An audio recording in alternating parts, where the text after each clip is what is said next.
Hello, hello, and welcome back, everyone, to another Hearts of Iron 4 Dev Diary. This time we're going to be taking a look at the Fuel Dev Diary, which, of course, it's old, blah, blah, blah, blah, I don't care. It came out a month ago, but I've got a couple of points to make about it.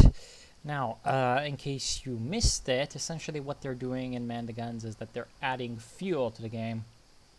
Finally, they're replacing that terrible system that they had with oil. So essentially what's going to happen now is that instead of having oil that goes into the production of your units, and then, you know, your tanks just move with like the magic of Hitler's love, and, you know, your battleships move thanks to the Emperor's mind guidance. Now, what you have is that you actually have a fuel resource that your tanks, airplanes, battleships consume. Now, of course, this will impact the game in a few ways, but mostly we'll just introduce, quote-unquote, more realism, which is always pretty good. They bitch about how they did not do it because of the quote-unquote issues with fuel stockpiling in Hearts of Iron 3. Now, I've got a point to make about that, but we'll go ahead and discover that once it is time. Now, they justify their decisions to make the game work, that they've made the game worse, but whatever. Let's just let them do that. So how does the fuel actually work? Let's quickly go over that. Well, of course, as you can see over here, the fuel tab, if you can see the image over there, there is a daily gain of fuel from your oil resources, which is improved by, I'm guessing, what they say it's going to be improved by your techs, so I'm guessing by there's going to be refinery techs, which is then consumed by your Army, Navy, Air Force. And then there is a stockpile that your fuel levels cannot exceed, because, of course, that is just how much fuel you can store to prevent you from just stockpiling 99999 fuel and then not having to worry about it ever again. Which is the reason why it was a stupid, dumb point for Paradox to make. Say, oh, look, the Hearts of Iron 3 system, we can't use that because it's bad. And I agree, it's bad. But, one, it's better than what we had in Hearts of Iron 4. Two, guess what? There was a Paradox game that had exactly the system that they're using right now. Now, it wasn't developed by Paradox. It was released by Paradox. It's Darkest Tower, a Hearts of Iron game. It was made by, I believe, an old mod team for Hearts of Iron 2. Anyway, what they did was they had, for every resource... Now, in Darkest Tower, you had... by the way, you can go ahead and watch my Darkest Tower versus Hearts of Iron 4 video to see the differences. You have a lot of these different resources, right? And you all stockpile them. They don't go into the production. They're not currency for production. They are currency for your industry to work at all. So what you have is that they're all going into a stockpile. And in Darkest Tower, instead of normal Hearts of Iron 2 and Hearts of Iron 3, what you have is that you have a national stockpile limit that you cannot... Well, you can stockpile more than that, but afterwards you're going to get a huge penalty to your... you're going to get a huge penalty to essentially how many resources you get. So you're going to be losing resources really, really quickly, and you're going to be balanced out to around the max stockpile. So that is exactly what they should have done with Hearts of Iron 4, because it just makes sense. So you cannot stockpile infinite numbers of resources. Anyway, they seem to finally realize that that's the way forward, and they're doing that. Good. And fuel, more than the other resources like steel and such, really is the bigger offender here, because it's the one that makes the most sense to have a stockpile of. Now, I would like for all the other ones to have a stockpile system, but who knows? They're probably just gonna save it for another DLC or something, because, you know, stockpiling ores is just not a thing apparently. I don't know. Paradox, I don't know, these people. So fuel is used by trucks, tanks, and other land equipment with engines in your divisions, blah blah blah, of course. They will use much more when fighting and moving than stationary or doing strategic redeployment. In fact, now those consume no fuel, but that might change with balance work. Now, of course, strategic redeployment is supposed to be using rail transportation, so it uses coal at the moment in which we are talking about. Well, yeah, today it uses coal too, because even though you're not putting coal in literally the steamer of the train, it's using the electricity, so it's using coal. But yeah, there's no coal. Why is there no coal, Paradox? This is point number 2. Why is there no coal resource in this bloody game? It was kind of fucking important. Whatever. A division carries a bit of fuel with it, much like how supply works. By the way, just taking that aside, coal is the reason why they were fighting over Alsace-Lorraine, just in case you don't know, because, you know, it had coal mines and stuff. No, I mean, of course, historical claims are used to justify that, but it was actually about coal and, you know, other resources, other mines and, you know, resources in the ground, whatever. Much like how supply works. So essentially what you have is that every division, I'm not sure if they're showing the interface anywhere. Doesn't seem like it. How dare they actually show the interface for a new mechanic? That's fine though. So you've seen this if you've played the Hearts of Iron 3 or whatever. You know, divisions carry fuel with them, and then if they can't get resupplied every you know, day or so, then they're gonna be running out. So makes sense. So that the tanks that are behind the front lines, they still have somewhere to go. They don't just stop in their tracks right then and there, which is fine. So if you're cut off, of course, you can't refill. Being without fuel will negatively affect the stats of the battalions that need it, as well as severely impact the speed, depending on how low they are. Makes sense. Makes sense. So they're showing right now, oh look, it's a Tiger. So cool. But other than the Tiger, they're showing that 1, there's no more need of oil to produce it, and 2, it's got a fuel usage stat. So for example, the Tiger would use 4.4 fuel, I would guess, a day, right? Because, you know, up here it says daily consumption 5.1k, so actually 1 Tiger tank would be 4.4, so a battalion of, like, I forget, is the heavy tank battalion 50 or 30? Maybe it's 30. Anyway, if it were 50, just to make the calculation easier, it would be using, like, 220 fuel per day. So, yeah, not small amount of fuel, considering that, for example, with 50 oil, which is not small, you're gaining 4.4k fuel per day. So you're technically only going to support 20 heavy tank battalions. You know, this is hypothetical. Hypothetical because, you know, it's alpha numbers. You're only going to be supporting 20 heavy tank battalions or something, which is, you know, good that these things cost.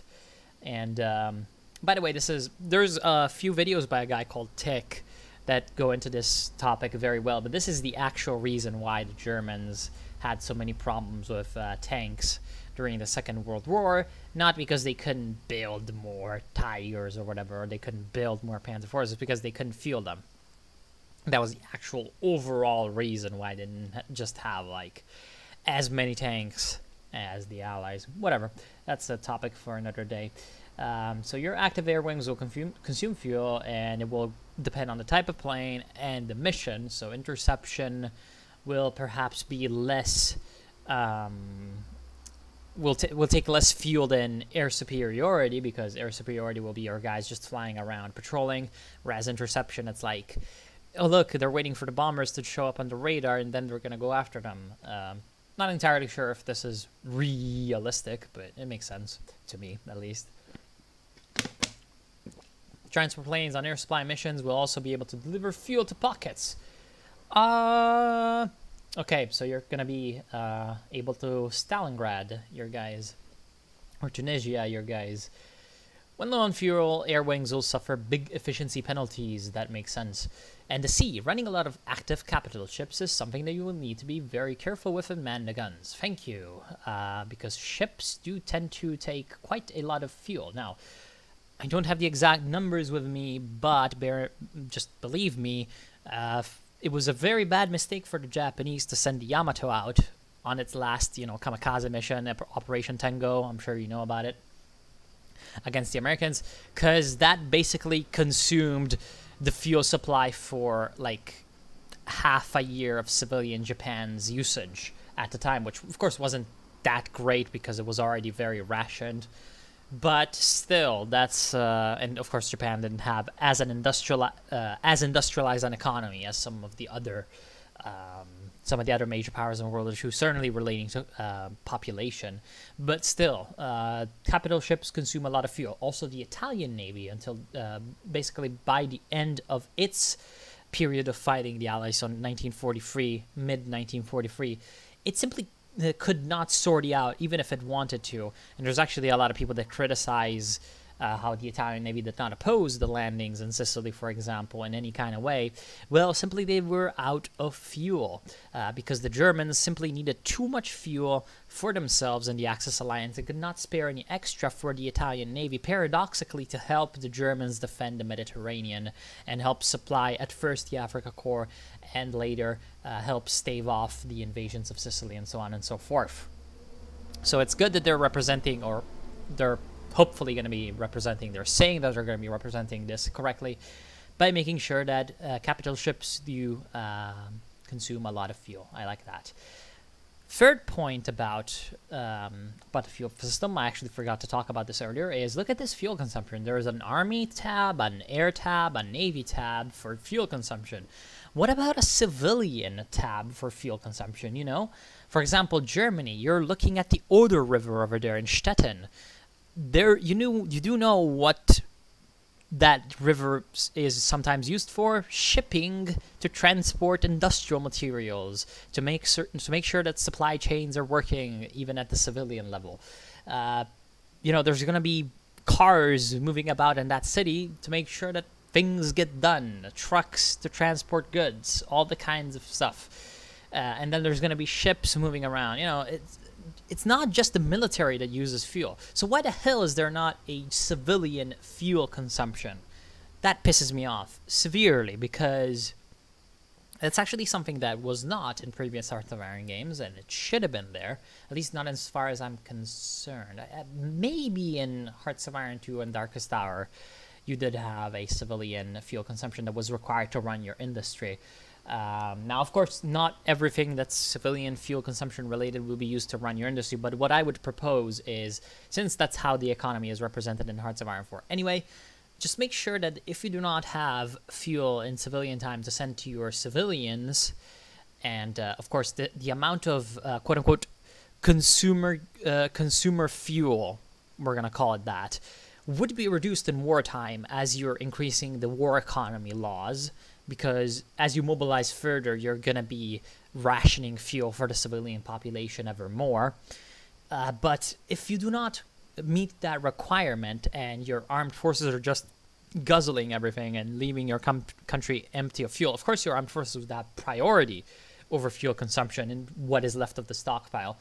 But if you do not have any fuel, you should also be feeling economic problems as well. Now, the simplest way you could do that is simply that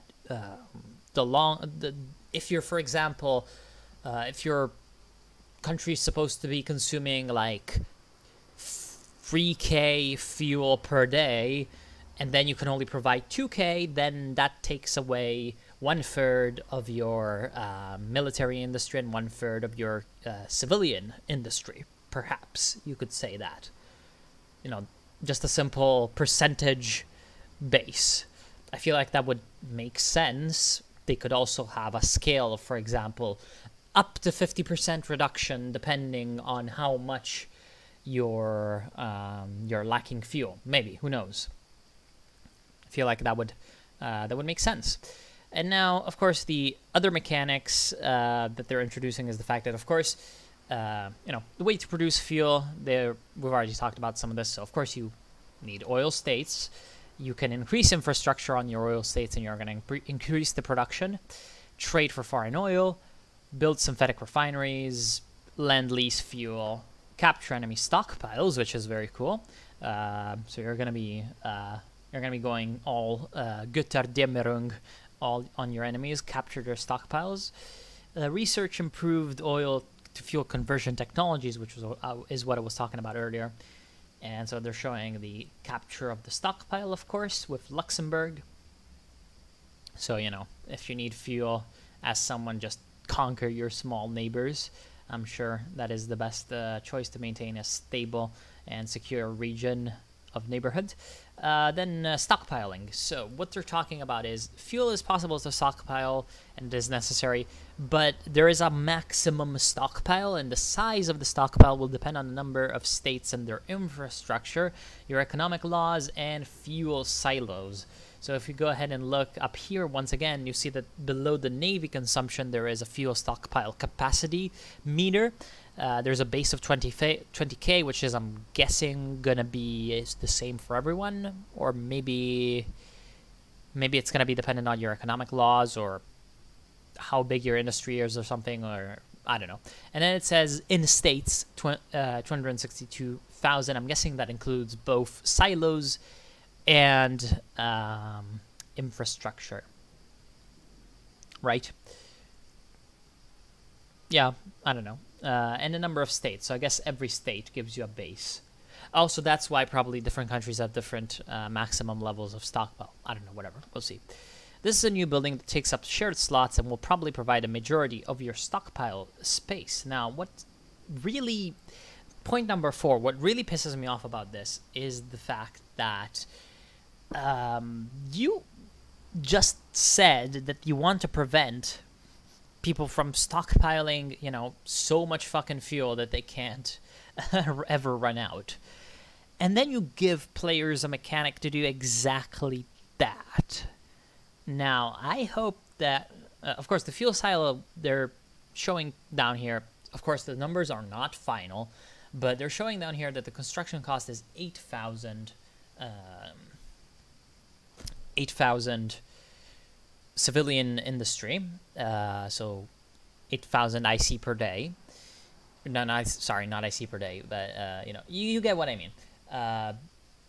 Which is less than a synthetic refinery currently in Hearts of Iron 4. Now, a pretty common complaint, for example, for Germany, was that you could simply just spam synthetic refineries and upgrade them, and then you wouldn't need to take fuel from anyone because you would just have enough oil production from your synthetics that you could just simply ignore actually acquiring resources, actually acquiring natural resources. You could just do that. Now, you could say very much the same about just having the ability to build basically infinite fuel silos, because there's a lot of states in Hearts of Iron 4.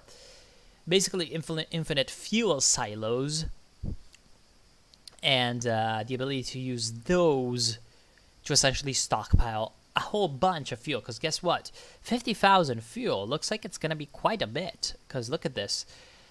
Like, they're saying that right now, the stockpile of this German player is 300,000. Which means that if they built even one, that would go up by, well, quite a bit. I can't maths right now in my head, but it would be 1/6 increase, which is 16%, something like that. So it would be pretty big. Anyway, if you build a lot of those, then the sense of urgency that you're going to be getting is going to be gone, because guess what? You're just going to have a huge stockpile. Now, I'm guessing that right now his consumption is not as big as it could be. There's a number over there called potential consumption, which is, I'm guessing, if he's going to be using all of his forces, literally just, you know, using all of his forces at the maximum fuel consumption assignment that he could think, he's going to be consuming 23,000 per day. Now, realistically, when are you ever going to do that? You know, you're going to be reaching peak consumption probably almost never. So if you build a lot of silos, which a country like Germany could do, then you could just stockpile millions of units of fuel and be without problems. Now, once again, this is a unlike the other complaints that I have, this is completely dependent on the numbers, so they can rebalance out fuel silos as much as they want, essentially, and perhaps that's going to be enough. But hey, we'll see. We'll see. I just don't know. And then, like, down there, they talk about this. So they say Hearts of Iron 3 had stockpilable fuel and was a problem. As a beginner, you did not know how much stockpile you should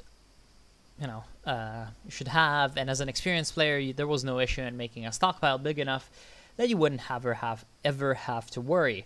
In Hearts of Iron 4, we're aiming to force a trade-off between your building up your industry and increasing your stockpile. Have to spend more civilian factories to get more oil from trade instead of building more factories. Now, this is a true point in that in Hearts of Iron 3, you would have to spend your money to get your money or other resources in a trade deal to get fuel. Instead, in Hearts of Iron 4, you have to spend civilian factories and trades, so this is going to be slowing down your industry by quite a bit, and you're going to be having to build fuel silos, so that's going to be slowing down your industry. But guess what? Big countries in Hearts of Iron 4 have a much easier time at growing their industry than in Hearts of Iron 3. So you can spend the first 2 or 3 years of a game just building up your civilian industry, or however much you want to build up your civilian industry, then build up a big stockpile, all the while you're building up your military industry. So that's all that I have to say. Just, I don't know. It's going to be very much dependent on the balancing work that they can do, and, well, I wonder if they're up to it. That's just all. Anyway, yeah, they're trying to keep it within quote-unquote reasonable bounds. I don't know. I just don't know. So their goal is, of course, fuel as something that you'll need to consider for all their operations, and playing it really safe will mean less industrial output in the long run. Now, I agree with the overall approach that they've taken. It's just, one, it's very late, and two, I've got those concerns that I've already kind of lined up. Anyway, I want to thank you all for watching. I hope you've enjoyed, and I'll see you soon.